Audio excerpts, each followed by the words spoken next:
It's your boy AC. All right, my friends, let us begin. So we're continuing on part 2, getting a little more challenging. All right, now we want to determine whether it's continuous at 1, why or why not. Again, I want to get a quick visual, some kind of graph that's going to tell me, that's going to help me determine whether this is continuous or not. Well, we know when x is 1, this is what we're interested in. X has to be greater than or equal to 1. We have this function, and you might have zero idea how that looks like, right? But this is x is greater than, so we know, I'll just draw something like this. I know it's going to be, this function will exist when it's greater than. This is as x is less than or equal to 1. What we know that's going to be less than. Somewhere less than this way, I don't know, and we're trying to determine whether they're equal to each other, whether it's filled in, right? And it's some kind of jump. This is helpful when we go to do the limit, because we'll know we'll have to use the limit from the left and from the right. Okay, so let's ask ourselves, what's the first definition? Well, does the point exist? Well, f of 1, does f of 1 exist? Well, this is the one that has an equal to symbol, so what's 1 minus 2? Negative 1.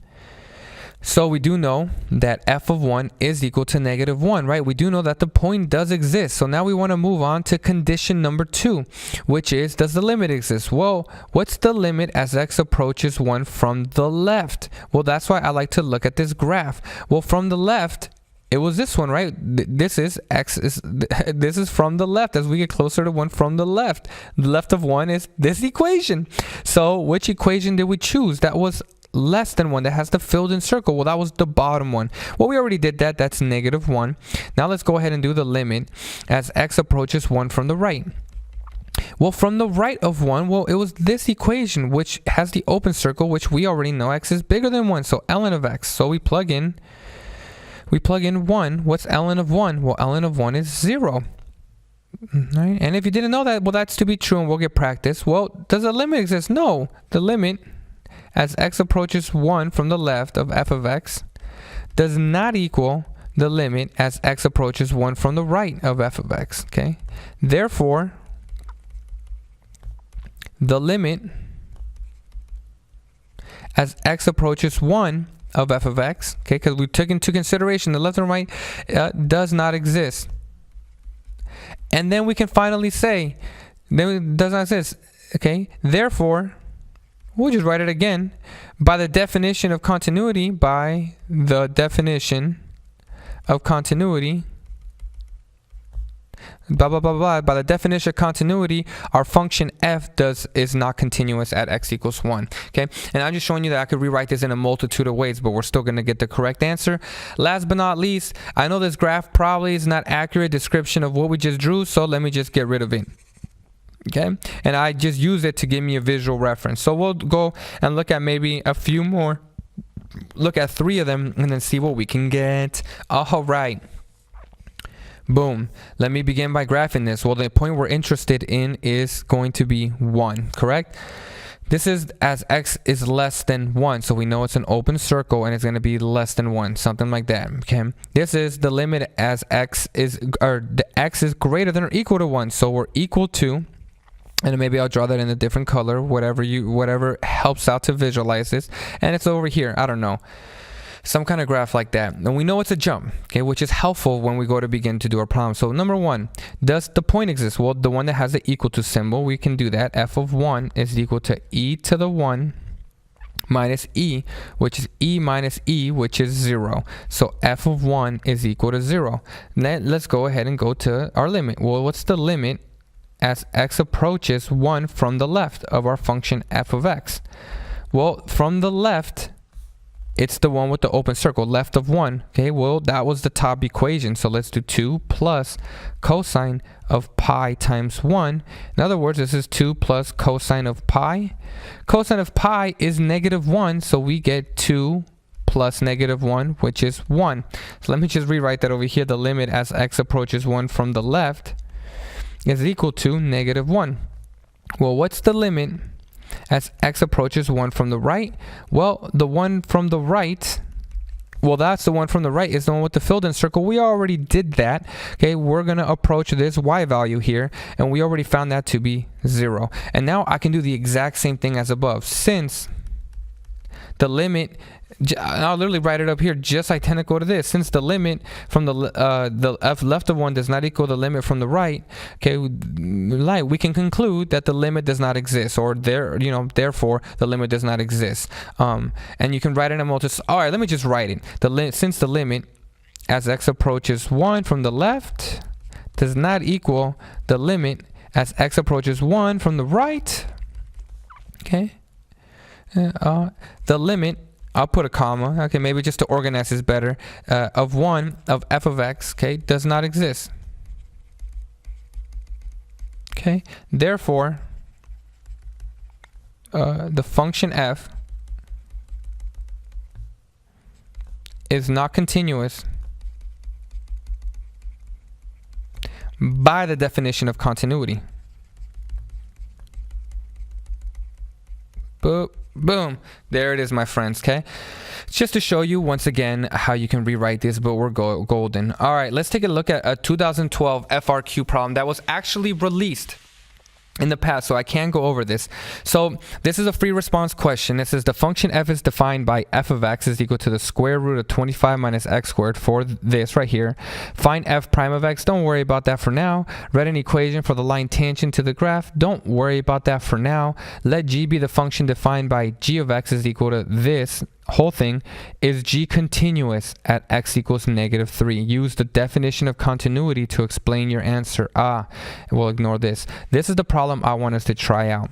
So let's write it down here. G of x is equal to, okay, boom. Well, f of x, what is f of x? Well, f of x is equal to this, the square root of 25 minus x squared for -5, boom, boom, boom, boom, boom, boom, okay?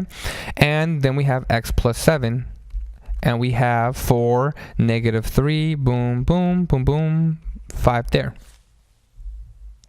So let me scroll down now. We want to determine whether this is continuous or not. So first things first is, well, what is the point that we're interested in? So let's go back and read the question. Is g continuous? Oh, snaps.